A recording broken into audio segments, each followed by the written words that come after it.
Pagdating ng retirement, gusto natin chill lang. Hindi na kailangang magtrabaho at lalong hindi na problema ang pera. Pero sa totoo lang, sapat ba yung pensyon na matatanggap natin sa SSS o yung makukuha nating retirement fund sa pinagtatrabahuan natin? Paano kung magkasakit? May libreng HMO pa ba kapag retired na? Oo, may libreng PhilHealth pero hindi pa rin sasapat. Noong 27 years old ako, meron ako natutunan na isang financial product na pwedeng magamit bilang healthcare at the same time retirement fund kung hindi nagagamit yung healthcare. Ito yung Ultimate Kaiser Health Builder o mas kilala bilang tawag na Kaiser 3-in-1 Savings Program or Kaiser Long-Term Healthcare. At sa video na to, pag-uusapan natin kung bakit worth it siyang simulan habang maaga pa.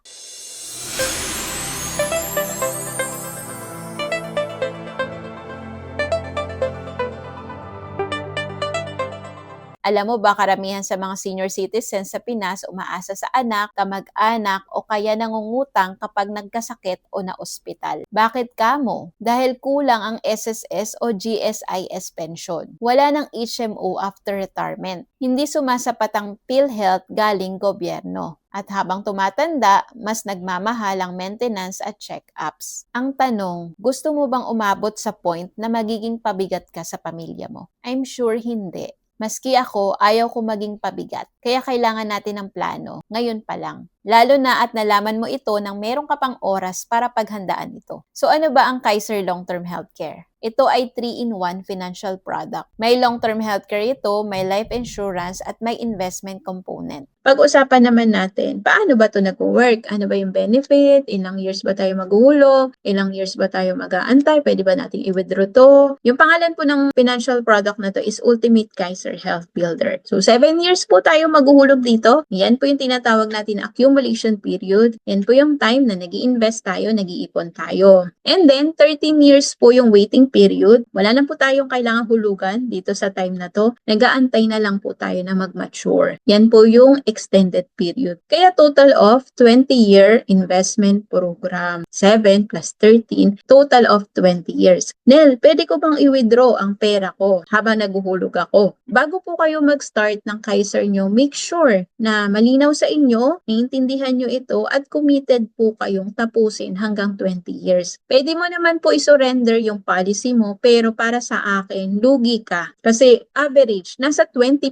lang ng total na hinulog mo ang mababalik sa'yo. Kaya bago ka magsimula, make sure na naintindihan mo ito, make sure na ang purpose mo lang talaga para dito is for long-term investment mo at for long-term healthcare mo. Kasi hindi mo mawi-withdraw ng buo yung pera mo dito. Kung kakailanganin mo yung pera within 5 years lang, huwag ka dito maglagay. O kaya, mas maganda na mag-ipon ka para naman dun sa purpose mo for emergency or iba mo pang purpose. Sa iba mo ilagay na pwede mo ma-withdraw anytime. Again, ito ang purpose po nito is long-term healthcare. Kasi dyan po minsan nagkakaroon ng problem. Marami kasi ako nababasa ng mga comment na hindi na-explain sa kanila ng maigi. So maganda na naintindihan nyo to para hindi rin nyo po babalikan yung tao na nag-introduce sa inyo ng Kaiser dahil alam nyo, aware kayo. Ganun po nag-work ang Kaiser Long-Term Healthcare. Ito po ang summary of membership fees. Ito po yung summary ng premium rates din na tinatawag. Ito rin po yung amount na i-invest nyo monthly, quarterly, semi-annual, annual, or spot cash, yung one time. May makikita po kayo dito na bracket ng age. Ibig sabihin po, pag 10 to 40 years old na mag-a-apply, ang pinaka-lowest plan po na pwede nilang kunin is K45. Pero hindi ibig sabihin, K45 lang ang pwede nilang kunin. Pwede po silang kumuha ng K50, K60, K75, K100. Ito, kaya naka-highlight po itong K100. Ito po kasi yung ating ideal plan. Ibig sabihin, yan po yung nire-recommend namin kasi kapag nag-mature ng 20th year, meron po kayong at least 1 million na fund value sa Kaiser nyo. Kapag naman 41 to 50 years old ang mag-a-apply, ang lowest plan na pwede niyang kunin is K60. Pero again, hindi po necessary K60 lang ang pwede niyang kunin. Pwede po siya sa mas mataas na plan. Kapag 51 to 60 years old, lowest plan na pwede niyang kunin is K75. Pwede siyang sa mas mataas na plan. Actually, meron pang mas mataas na plan dito. Hanggang K1000 po yan. So, kung kaya ng budget na mas mataas na plan, pwede po kayo mag-request ng details pa noon. And meron po tayong policy fee na 500 pesos every year for 7 years. Kasabay din siya. Pero every year lang po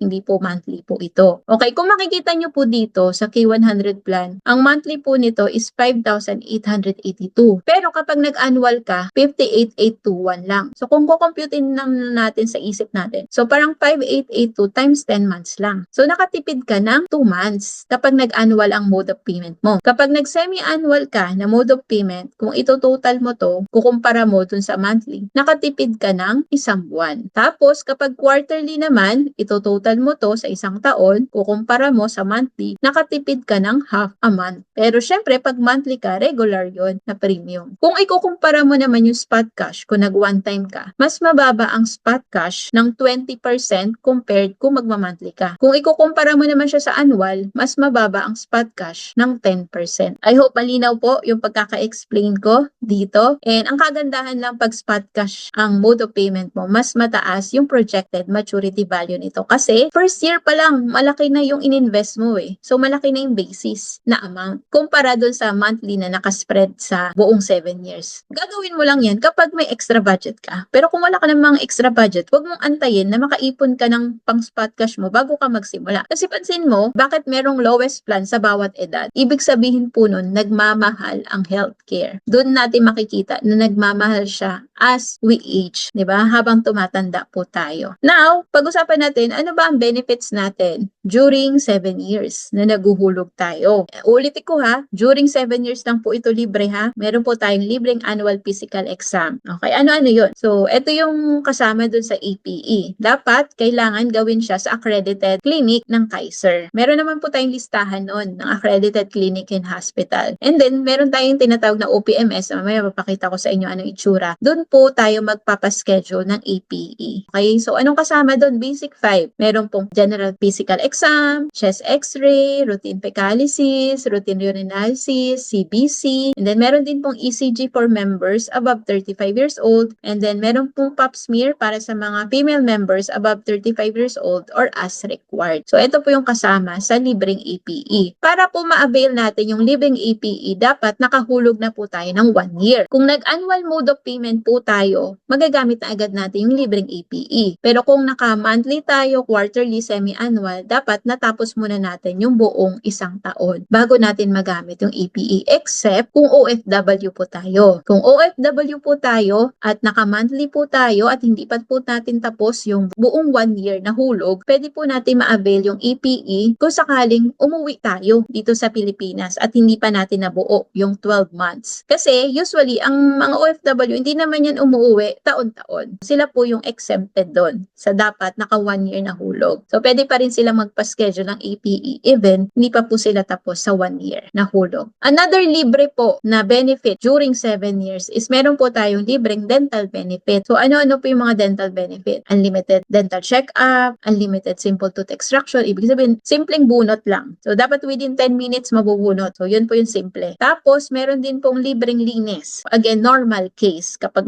sobrang deep cleaning na yan, may additional po yan na i-charge sa atin. Tapos, meron din pong unlimited na filling o yung pagpapapasta. Temporary lang din. And dapat din, gagawin din po siya sa accredited dental clinic ng Kaiser. Okay, again, doon lang din po magpapaschedule doon sa OPMS nyo. Meron din po dong link kung saan pwede natin makontak yung clinic na malapit po sa atin. Ano pa ang benefit natin during 7 years? Meron din po tayong tinatawag na ABL or Annual Benefit Limit. Ito po ay magagamit natin for hospitalization or inpatient benefit. Hospitalization kapag na-admit na ospital, hindi po kasama dyan yung check-up ha. Magkaiba po yung check-up, yung consultation lang, yung kapag may lagnat ka, di ba? Or may ubo ka, papa-check-up ka, di ba? Hindi po yun kasama dito sa Annual Benefit Limit. Ang kasama lang po sa Annual Benefit Limit is kung ma-admit ka sa ospital. Pero, ito, ina-advise ko lang for emergency case lang. Ibig sabihin, kung walang-wala ka talagang short-term healthcare at long-term healthcare lang yung meron ka, pwede mo itong gamitin. Bakit? Again, lagi kong sinasabi, ang purpose nito, long-term healthcare. As much as possible, dapat hindi nga natin magamit kasi para mas ma-enjoy natin yung maturity value nito. Kasi kapag di natin nagamit yung hospitalization benefit during 7 years, meron po tayong tinatawag na return of premium. Ibabalik po sa atin 85% ng contract price ng plan na kinuha natin kapag hindi po natin nagamit yung hospitalization benefit natin during 7 years. years. Covered ka rin po ng term life insurance. Term life insurance, kino-cover po nito yung natural death, yung mga death caused by sickness. Dapat yung sickness na yon hindi po siya existing before mag-apply. Lumabas siya after mag-apply. Meron po tayong mga sakit na akala natin wala pa tayo bago mag-apply, pero nandun na pala siya. Hindi lang natin alam. And then, meron tayong tinatawag na accidental death insurance. So, covered din po tayo kung mawala tayo dahil sa aksidente. So, double yung matatanggap ng family natin. Kung mangyari man yan, during 7 years na naguhulog tayo, on the 3rd year, mangyari yung death or accidental death, meron po tayong tinatawag na waiver of installment due to death and permanent disability. So, hindi na kailangang bayaran pa ng family na may iwan yung 4th year to 7th year. Plus, matatransfer pa yung plan sa primary beneficiary, plus makakatanggap pa sila ng life insurance coverage. Yun yung mangyari kung death. Kung permanent disability naman, ibig sabihin hindi naman namatay pero nagkaroon ng permanent na disability. Hindi na po kailangang bayaran pa ng plan holder yung 4th year hanggang 7th year, pero siya pa rin yung makaka-enjoy ng benefit at siya pa rin makakatanggap on maturity since hindi naman siya nawala ng tuluyan, na-disable lang siya. So, yun po yung tinatawag na waiver of installment due to death and permanent disability. Dagdag ko na rin, meron po tayong tinatawag na contestability period. Ang contestability period po sa Kaiser is 2 years. Ibig sabihin, if may mangyari sa plan holder within 2 years after mag-apply, meron pong karapatan si Kaiser na i-contest kung yung cause ng death is existing na bago pa mag-apply. Pero kung lumagpas na po tayo sa contestability period, like lumampas na tayong 2 years, may nangyari sa atin, yun po ay valid na yung cause ng death nun. Okay? I hope malinaw po yan. Ano naman yung hindi covered during 7 years? Ang hindi covered during 7 years is pre-existing illness or condition. Kung gagamitin yung ABL, yung annual benefit limit for hospitalization, hindi po covered yun. Again, hindi rin covered yung mga check-up. In-explain ko na maigi kanina, di ba? So, hindi yan covered. Consultation. Hindi rin covered ang dreaded diseases, maternity benefits, hindi rin yan covered. Pag approve na yung application, magkakaroon po kayo ng access sa online policy management system. Ito po yung OPMS. Okay? Para pag may mga question kayo, pag sinabi ko OPMS, ito yun. So, yung OPMS, dito po nyo makukuha yung benefit card, yung schedule of benefits, list of accredited hospitals and clinics. Nandyan din po yung payment history nyo. Makikita nyo dyan, lahat ng payment nyo kung monthly, at yung haba niyan. Pati OR po nandyan. Soft copy ng OR. Pwede rin po kayo mag-request ng hard copy. And then, meron din po dyang contract of agreement and policy. Pati yung pagpapaschedule ng APE, pagpapaschedule ng mga dental benefit, kung i-claim nyo yon. Kapag tapos nyo na hulugan yung buong 7 years, ito yung itsura niya. Okay, ito po sample sa kapatid ko to na OPMS. Tapos niya ng hulugan, yung Kaiser niya, magmamature to sa 2036. And then, nandito na rin yung maturity benefit option. Ano yung gagawin niya? Pag nag-mature na, ano yung settlement option na pipiliin niya? So, makikita nyo na dyan yung certificate of full payment. So, ito yung mga binanggit ko kanina. Yan. Pag clinic nyo yan, makikita yung payment history, contract, schedule of benefits, list of beneficiaries, yung benefit card. Ito yung ipipresent nyo doon sa EPE, dental benefit, and hospitalization. Nandyan lahat yung benefit na yun. Tapos, makaka-request na rin kayo ng Visa card. Again, after full payment, doon pa lang po kayo makaka-request ng certificate of full payment and Visa card. And again, nandito yung iba ng mga binanggit ko kanina. Dito updated yung screenshot ko kasi nakita ko na sa iba pang client ko, meron na ditong dental benefit dito pag magpapaschedule. Ito yung sample po ng certificate of full payment ko. Ito yung unang plan na kinuha ko. Magmamature na siya. Babalitaan ko kayo. Maliit pa lang yung nakuha kong plan that time. Kaya nga kumuha ulit ako ng another plan para madagdagan yung coverage. And ito yung itsura po ng Visa card. Okay? Now, pag-usapan na natin, ano naman yung mga benefit 8th year to 20th year bago mag-mature. Alam nyo, simple lang naman yung Kaiser eh. Napakadali lang niyang intindihin. So, during 7 years, di ba, yun lang APE, dental benefit, and hospitalization benefit. Tapos may life insurance. Tapos may accidental death insurance. And then merong waiver of installment. During extended period, covered na lahat. Hospitalization, inpatient, consultation, outpatient. Meron pa rin tayong term life and accidental death insurance except kung ang mag-a-apply sa Kaiser is 56 to 60 years old. Pag 56 to 60 years old, covered lang ng term life and accidental accidental death insurance hanggang 75, before 75 years old. That is 15 years lang po. So, hindi siya 20 years. So, yun lang po yung exception. Kasi, alam naman natin, kapag ganong edad na, risky na syempre, na i-cover sila ng insurance. So, hanggang before 75 lang sila insured. Okay? Kaya, maganda na mas bata pa, kumuha na para ma-maximize natin yung 20 years na life insurance. And then, pati maternity benefit, pre-existing illness and dreaded diseases, covered na rin. Magkano yung ating maximum benefit limit na magagamit para dito? Depende na po siya sa kikitain ng pera natin sa Kaiser. So una, nakadepende po siya sa yearly hospital benefit, which is 10% po ito nung plan na kukunin natin. So halimbawa po, ang plan na kukunin natin is K100. So ang basis po natin doon yung 100,000 times 10%. So that is 10,000. Yung 10,000 po na yun, guaranteed po yun na limit natin on 8th year. Tapos 10,000 ulit on 9th year, 10,000 hanggang 20th year. So 10,000 each year po yun. Plus, yung 10,000 na yun, if hindi po natin nagagamit yun, mag-accumulate siya sa susunod na taon. Meron po yung interest, di ba? Doon po mag-work yung compounding interest. So mag-i-interest po yung 10,000, depende po sa performance ng market, sasama po siya sa susunod na taon. So yung 10,000, sasama sa susunod na taon na 10,000,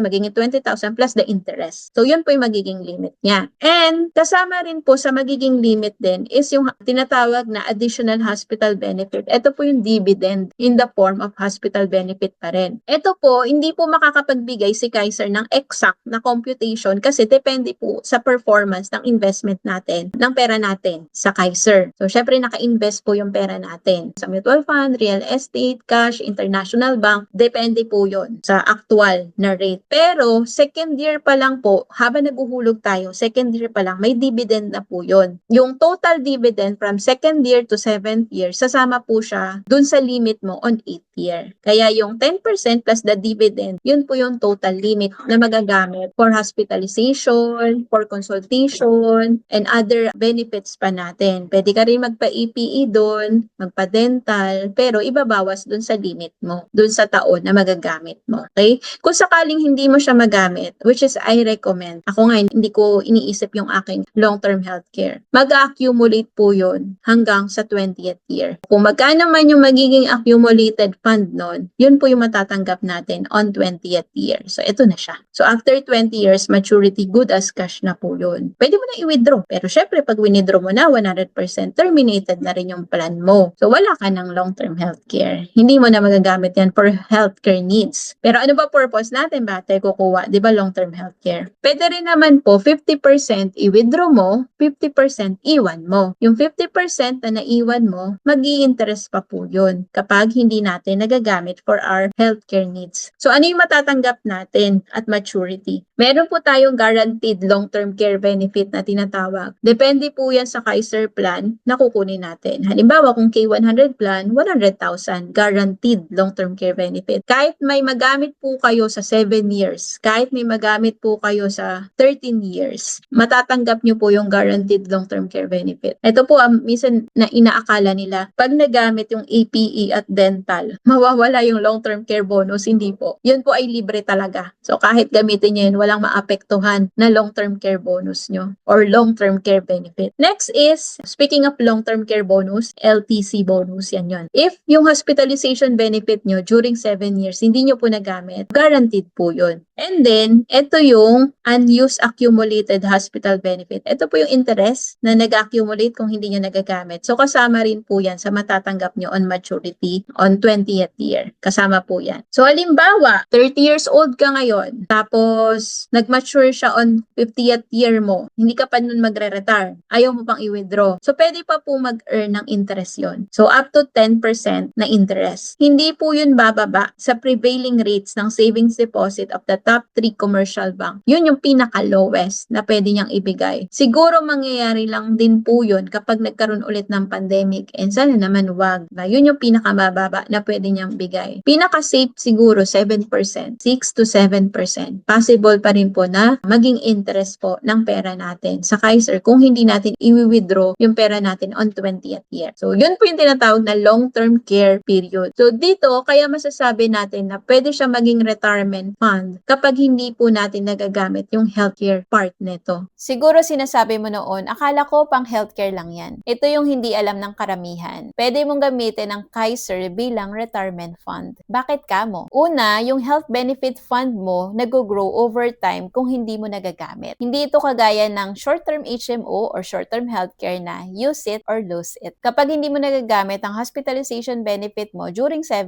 years na naguhulog ka, may long-term care bonus kang matatanggap na makakasama doon sa maturity value or projected maturity value on the 20th year. Equivalent ito sa 85% ng contract price. Kumbaga, may incentive na ibibigay sa iyo ang Kaiser kapag hindi ka nagkasakit or naging healthy ka during 7 years na naguhulog ka. Kapag hindi mo naman nagamit ang health fund mo or health benefit limit mo during 13 years of waiting period, mag-accumulate ito with interest pa. At kung matured na ang Kaiser plan mo on the 20th year at kung sakaling retired ka na rin that time, pwede mong gamitin yung maturity value nito for other needs kasi upon maturity, good as cash na ito. Actually, pwede mo nang i-withdraw yung 100% ng maturity value mo or pwede rin naman 50% i-withdraw mo tapos 50% iwan mo lang sa Kaiser fund mo. Yung 50% na winidraw mo, nasa sayo na kung saan mo gagamitin, like pwede mong gamitin as retirement fund. Tapos, yung 50% na naiwan sa Kaiser fund mo, pwede mong gamitin naman for your long-term healthcare fund. Kumbaga, para ka nag-invest para sa retirement at may healthcare protection pa habang tumatanda ka. Bigyan kita ng sample computation. Let's say kumuha ka ng K100 plan, which is 58,821 per year. Mag-iipon ka niyan for 7 years, that is 411,747 in total. Pero after 20 years or maturity, pwede yang maging almost 1.2 million pesos. At kung healthy ka at hindi mo balak i-withdraw ito for another 10 years, by the age of 60, balak mo nang mag-retire, pwede itong umabot ng 3 million plus na pwede mo nang gamitin later on bilang panggasto sa retirement kung hindi mo naman balak gamitin for your healthcare. Alam mo kaya ako kumuha ng Kaiser kasi nakita ko kung gaano kahirap kapag wala kang healthcare pagtanda. May mga story tayo na mga kababayan natin na lahat ng naiipon nila while working abroad naubos sa hospital bills nung nagkasakit ng malubha. Walang nakuhang Kaiser, wala ring HMO,